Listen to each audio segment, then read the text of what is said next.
ईश्वर का न्याय है कि 6 साल के अंदर वो सब तिहाड़ जेल के अंदर है। वो वसूली उगाही इस पे टिकी हुई एक पार्टी थी, उनका सरगना जा चुका है, सरगना के आसपास के 3-4 लोग जा चुके हैं, ज़्यादा दिन टिकने नहीं वाली है पार्टी। जो हवाला का पैसा पार्टी के खातों में गया है, बाद में गोवा और पंजाब के चुनावों में इस्तेमाल हुआ है, डेफिनेटली उसकी जांच होगी और उसके कई तथ्य पहले भी सामने आए हैं। देखिए, जब सत्येंद्र जैन को ईडी ने बुलाया तो अरविंद केजरीवाल ने कहा कि तुम भगत सिंह हो, तुम जाओ।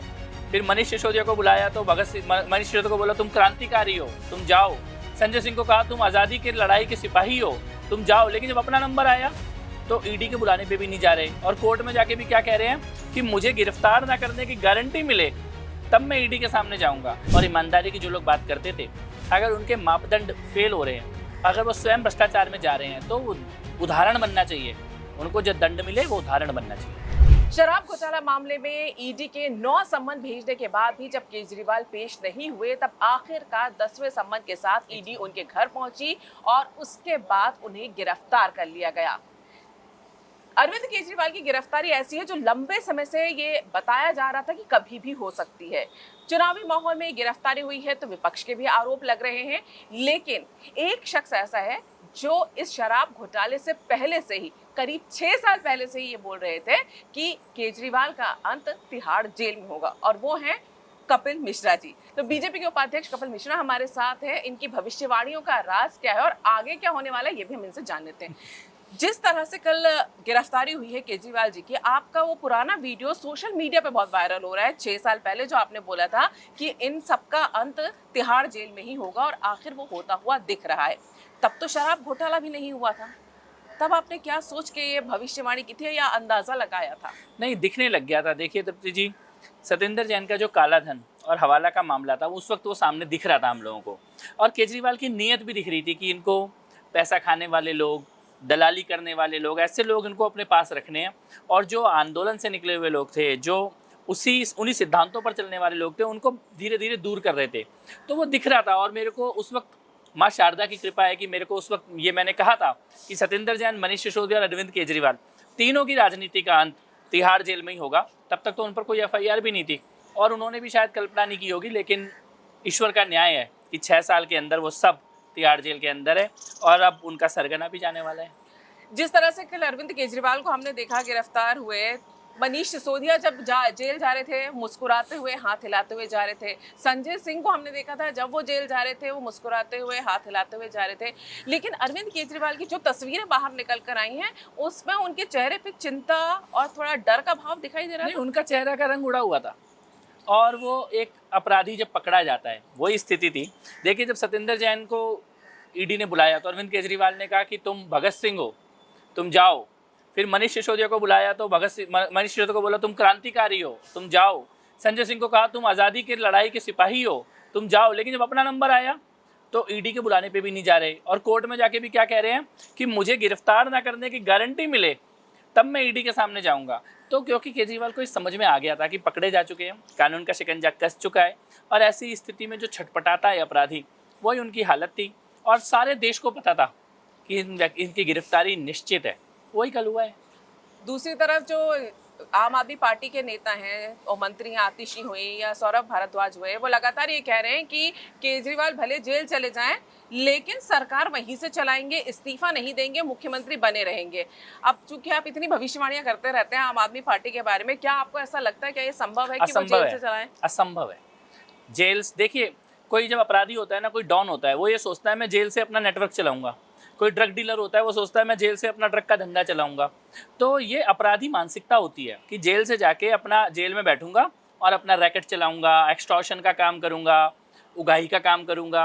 और ऐसे कई लोग जेल में पकड़े भी जाते हैं, उनके मोबाइल फ़ोन वगैरह निकलते हैं जेल में। तो केजरीवाल उसी अपराधी की तरह सोच रहे हैं कि जेल में बैठूंगा और धंधा चलाऊंगा। लेकिन जेल में बैठ के सरकार चलाने का उनका ये सपना पूरा नहीं होगा। दिल्ली संविधान से चलेगी और कानून से चलेगी। ये जो भी आपराधिक मानसिकता है, केजरीवाल इसी मानसिकता से दिल्ली को चला रहे थे, इसी मानसिकता से कोर्ट और ईडी से बच के भाग रहे थे। और कुर्सी का ये लालच, तृप्ति जी, कितना कुर्सी का लालच होगा उस आदमी में, कितना सत्ता का मोह होगा, कुर्सी के लिए क्या पागलपन होगा, जो बेशर्मी से, निर्लज्जता के साथ बार बार कह रहा है मैं जेल से सरकार चलाऊंगा। यानी वो पागल हो चुका है कुर्सी के लिए, सत्ता के लिए अंधा हो चुका है और अपने अलावा किसी पे भरोसा नहीं है। कि किसी के हाथ में जब जेल जा रहे हो, अपराधी हो, पकड़े गए हो, मुकदमा चल रहा है, उसके बाद आपको इतना भी भरोसा नहीं है किसी पर कि आप ये कहो कि ये नैतिकता का तकाजा है कि मैं इस कुर्सी पर नहीं बैठ सकता, मेरी जांच चल रही है, कोई और बैठे। कुर्सी का ये पागलपन, यही आम आदमी पार्टी के विनाश का कारण बना है, यही अरविंद केजरीवाल के विनाश का कारण बना और है। ये वही अरविंद केजरीवाल हैं जो जब सत्ता में आए भी नहीं थे ठीक से तो लगातार आरोप लगाते जाते थे, कहते थे इनको जेल में डाल दो, कांग्रेस के नेताओं को जेल में डाल दो, जिसके ऊपर भ्रष्टाचार का आरोप लगे उसे जेल में डाल दो। और जब खुद के जेल में जाने की बारी आई तो कह रहे मैं सरकार वहां से चलाऊंगा। लेकिन सबसे ज्यादा चौंकाता है कांग्रेस का स्टैंड। जितने आरोप, चाहे वो सोनिया गांधी हो, राहुल गांधी हो, चाहे शीला दीक्षित हो, बड़े से बड़े हर नेता को अरविंद केजरीवाल ने एक तरह से देखा जाए तो आरोप लगाए हैं और भ्रष्टाचार का भ्रष्टाचारी आरोप बोला, चोर बोला, सब जेल कुछ में भेजो। बोला। हाँ, आज वही कांग्रेस साथ में खड़ी हुई दिखाई दे रही है। ये जो कॉम्बिनेशन है इंडिया नहीं अलायंस का, देखिए, ये कांग्रेस मजे ले रही है। लालू यादव ने जो आज ट्वीट किया अरविंद केजरीवाल को ईमानदारी का सर्टिफिकेट, ये मजे ले रहे हैं। लालू यादव, अखिलेश यादव, ममता बनर्जी, कांग्रेस, ये सब केजरीवाल के मजे ले रहे हैं, क्योंकि केजरीवाल ने अपनी दुर्गति करा ली। उनकी दुर्दशा पे कॉमेडी बनाई जा रही है। जब राहुल गांधी या लालू यादव कहते हैं कि केजरीवाल ईमानदार है, तो वो लिखते लिखते भी हंसते हैं, उनके समर्थक हंसते हैं। तो केजरीवाल ने आज अपनी ऐसी दुर्दशा, ऐसी दुर्गति कर ली है कि उनको ईमानदारी का सर्टिफिकेट लालू यादव दे रहे हैं। उनको राहुल गांधी की ज़रूरत पड़ रही है ये कहने के लिए कि नहीं, केजरीवाल को छोड़ दो। तो ऐसी दुर्गति, मुझे लगता है इससे पहले केजरीवाल को चुल्लू भर पानी में डूब जाना चाहिए था। ये दिन केजरीवाल के आ गए हैं, ये दिन अन्ना आंदोलन से निकले हुए लोगों के आ गए हैं। इससे ज़्यादा दुर्गति नहीं हो सकती राजनीति में। व्यक्ति के जीवन में, व्यक्ति देखो इंसान एक ही बार मरता है, लेकिन जो केजरीवाल की दुर्गति हुई है वो रोज़ रोज़ मरेंगे, उनकी आत्मा रोज़ रोज़ मारी जाएगी। क्योंकि जब वो देखेंगे लालू यादव मुझे ईमानदार कह रहा है, राहुल गांधी के चरणों में बैठना पड़ रहा है अपना सर्टिफिकेट लेने के लिए कि इसको गिरफ्तार मत करो, इस तरह की स्थिति, इंसान की ऐसी दुर्दशा, ऐसी दुर्गति दुश्मन की भी ना हो जो आज केजरीवाल की हो गई है। दिल्ली की जनता की हम बात करें, दिल्ली की जनता का लगातार ये हवाला देते रहे हैं आम आदमी पार्टी के लोग कि हमारी इतनी सीटें यहाँ पर आई हैं, 62 सीटें जीती हैं, दिल्ली की जनता के साथ धोखा है। आज वही दिल्ली की जनता जो है, हमने कल सोशल मीडिया पर देखा, पटाखे फोड़ रही है। अरविंद केजरीवाल जब पहुंचे होंगे ईडी की कस्टडी में तो ये पटाखों की गूंज उन्हें भी सुनाई दी होगी। देखिए, सबसे पहली बात तो जनता त्रस्त हो चुकी थी। रोज़ सुबह उठ के झूठ बोलना, रोज़ सुबह कोई ना कोई नया तमाशा करना, रोज़ इस प्रकार, और जिस प्रकार के घोटाले किए, खासतौर पे शराब घोटाला दिल्ली की माताओं, बहनों, बेटियों के साथ बहुत बड़ा पाप था, और इसीलिए आज वो जेल के दरवाजे तक पहुँचे हैं। लेकिन मेरा एक और मानना है, जो अगर आम आदमी पार्टी कहती है कि जनता उनके साथ थी, तो आपको कांग्रेस से गठबंधन क्यों करना पड़ा? ये तो बहुत सिंपल सी इक्वेशन है ना। अगर आपके साथ जनता थी, तो जिस शहर में आपकी पूर्ण बहुमत की सरकार है, आपके लगभग 90% MLAs आपके पास हैं, वहाँ पर आपको कांग्रेस से गठबंधन, इसका मतलब आपको पता है कि जनता आपके साथ नहीं है, तभी तो आपको अलायंस में जाना पड़ा कांग्रेस के साथ। तो जनाधार भी नहीं बचा, विश्वसनीयता भी नहीं बची, और अब तो कानून का सहारा भी नहीं बचा। तो अंतगति वहीं होगी, जहाँ सारे चोर बैठे हैं वहीं चोरों का सरदार जाएगा। अब एक सवाल जो सबके मन में है, अगर अरविंद केजरीवाल को मुख्यमंत्री पद छोड़ना पड़ता है तो वो किसे मुख्यमंत्री बनाएंगे? नहीं देखिए, ये तो उनके विधायक दल के लोग तय करेंगे, लेकिन कोई राजनीतिक समझ ये कहती कि जेल जाने से पहले उन्हें दिल्ली कौन चलाएगा ये निर्णय लेकर जाते। अब वो बेशर्मी करना चाहते हैं, जेल से ही चलाने की छटपटाहट उनके अंदर है, कुर्सी छोड़ना नहीं चाहते, लेकिन इसकी कीमत दिल्ली चुकाएगी।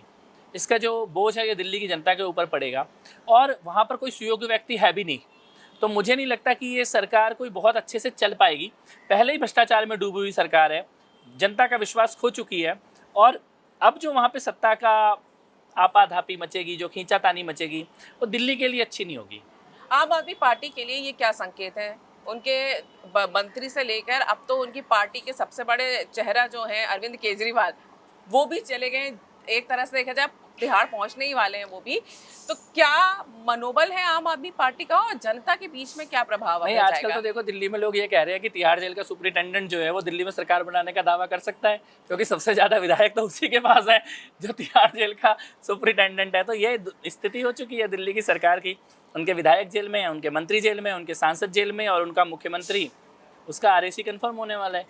तो आम आदमी पार्टी की राजनीति का ये आखिरी चैप्टर्स हैं, केजरीवाल की राजनीति का ये आखिरी अध्याय है जो लिखा जा रहा है, जिसके हम सब लोग साक्षी बन रहे हैं। इसके बाद केजरीवाल का कोई राजनीतिक जीवन नहीं है, और आम आदमी पार्टी की इतनी ही कहानी थी क्योंकि उन लोगों ने जो दिशा छोड़ी और जो पाप किया, जो भरोसा तोड़ा लोगों का, वो इससे लंबा नहीं चल सकता था झूठ। तो आप ये समझिए कि ये केजरीवाल की और आम आदमी पार्टी की पॉलिटिक्स के कुछ आखिरी पन्ने हैं जो अब लिखे जा रहे हैं, और इसके बाद जो पन्ने होंगे वो एक अपराधिक के जो सजा के पन्ने होते हैं, तिहाड़ जेल में उनका क्या जीवन होगा, उसी की गाथा लिखी जाएगी उन पन्नों में। आम आदमी पार्टी के जो नेता हैं अरविंद केजरीवाल, उनके झूठों की पूरी एक फहरिस्त चलती है सोशल मीडिया पे कि उन्होंने कब क्या बोला था, तब ये बोला लेकिन किया कुछ और। अब वो ये बोल रहे हैं कि वो जेल से सरकार चलाएंगे और आने वाले चुनाव को लेकर भी वो आश्वस्त हैं। दूसरी तरफ आतिशी और सौरभ भारद्वाज ये बोल रहे हैं कि मोदी जी डरते हैं अरविंद केजरीवाल से क्योंकि वो प्रधानमंत्री के लिए खतरा है, विकल्प के तौर पर हैं। देखिए, आम आदमी पार्टी पूरे देश में कितने सीटों पर चुनाव लड़ रही है? 12 सीटों पर। पूरे देश में 12 सीटों पर चुनाव लड़ रहे हैं। जिस राज्य में उनकी अपनी सरकार है, जहाँ के मुख्यमंत्री अरविंद केजरीवाल है, जहाँ पे वो कहते हैं कि उनसे पॉपुलर कुछ हो ही नहीं सकता, वहाँ पे वो आधी सीटों पर चुनाव लड़ रहे हैं। दिल्ली भी पूरा नहीं लड़ पा रहे। तो उनकी लोकसभा के कोई गंभीर प्लेयर नहीं है, लोकसभा में उनकी कोई गंभीर उपस्थिति नहीं है। आज उनका 0 सांसद है, कल वो 1 या 2 सांसद कहीं पंजाब से आने की सपना देख रहे हैं, इससे ज़्यादा उनकी उपस्थिति नहीं है। तो मुझे नहीं लगता कि इन तर्कों में कोई दम है, इन तर्कों में कोई बात है। लेकिन सत्य ये है कि आम आदमी पार्टी चोर मचाए शोर, इसी रणनीति पे चलती है। जो जितना बड़ा चोर होगा वो उतनी ऊंची आवाज में चिल्लाएगा, यही उनका खेल है।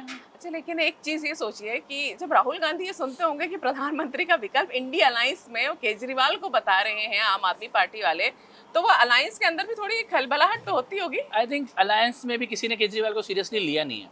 और आज जो राहुल गांधी का या कांग्रेस पार्टी का रवैया है कि नीचे अजय माकन और अलका लांबा और ये लोग थप्पड़ मारेंगे और ऊपर से राहुल गांधी आके थोड़ा सा पुचकारेंगे, तो ये लोग केजरीवाल के मजे ले रहे हैं। और कांग्रेस पार्टी का बनता भी है मजे लेना, क्योंकि कांग्रेस पार्टी के खिलाफ ही सबसे ज़्यादा गाली अरविंद केजरीवाल ने दी थी। शीला दीक्षित के खिलाफ तो किताबें लेके घूमते थे। तो आज अगर उनको राहुल गांधी और सोनिया गांधी के जूतों में दाल पीनी पड़ रही है, तो ये भी एक सजा है केजरीवाल के लिए। लोकसभा चुनाव तो चलिए आ ही गए हैं, अगले साल दिल्ली विधानसभा चुनाव भी हैं। आम आदमी पार्टी जो दावे कर रही थी कि दिल्ली की जनता ने 3 बार चुना है हमें और चौथी बार बिना नेता के जब जनता के बीच में जाएंगे, तो आपको लगता है? नहीं, मुझे नहीं लगता कि आम आदमी पार्टी चुनाव तक जा पाएगी। मुझे ऐसा लगता है कि इस पार्टी का अस्तित्व समाप्त हो जाएगा और आम आदमी पार्टी अगले चुनाव में लड़ने की स्थिति में दिल्ली में रहेगी, ऐसा मुझे तो सामने से दिखाई नहीं देता है। और राजनीतिक जो उनका अस्तित्व था वो समाप्ति की ओर है। वो वसूली, उगाही, इस पे टिकी हुई एक पार्टी थी। उनका सरगना जा चुका है, सरगना के आसपास के 3-4 लोग जा चुके हैं। ज़्यादा दिन टिकने नहीं वाली ये पार्टी। ये भी कहा जा रहा है कि ईडी जो है आम आदमी पार्टी को भी एक पार्टी बनाएगी इसमें आरोपी के तौर पर। देखिए, जो पैसा गया है वहाँ पर, जो हवाला का पैसा पार्टी के खातों में गया है, बाद में गोवा और पंजाब के चुनावों में इस्तेमाल हुआ है, डेफिनेटली उसकी जांच होगी और उसके कई तथ्य पहले भी सामने आए हैं, तो जांच होनी भी चाहिए। मुझे लगता है राजनीति में शुचिता और ईमानदारी की जो लोग बात करते थे, अगर उनके मापदंड फेल हो रहे हैं, अगर वो स्वयं भ्रष्टाचार में जा रहे हैं, तो उदाहरण बनना चाहिए। उनको जो दंड मिले वो उदाहरण बनना चाहिए। बिल्कुल, जिस तरह से पंजाब के मेयर के चुनाव के समय में यही आम आदमी पार्टी थी जिसने कोर्ट के फैसले का दिल खोलकर स्वागत किया था, उम्मीद यही की जानी चाहिए कि इसी कोर्ट के फैसले के अगर वो केजरीवाल के खिलाफ भी आता है या मनीष सिसोदिया और जिस तरह से उनकी बेल अर्जी खारिज हो रही है सत्येंद्र जैन की या संजय सिंह की, तो उसी तरह से दिल खोलकर उसका स्वागत करेंगे, स्वीकार करेंगे। क्योंकि ऐसा तो हो नहीं सकता कि कोर्ट एक फैसला सही दे जो आपके पक्ष में आए वो बढ़िया है और ना आए तो लोकतंत्र खतरे में है, कानून को बंधक बना लिया है। तो हम यही उम्मीद करते हैं जो भी हो दिल्ली की जनता का भला होना चाहिए। इस पूरे राजनीतिक ड्रामे या इस पूरे शराब घोटाले के वजह से जो सत्ता में परिवर्तन हो रहा है या सत्ता में खलबली मची है, उसका असर दिल्ली की जनता पे ना पड़े। आपने कपिल जी समय निकाला बातचीत की, इसके लिए बहुत बहुत धन्यवाद। Thank you.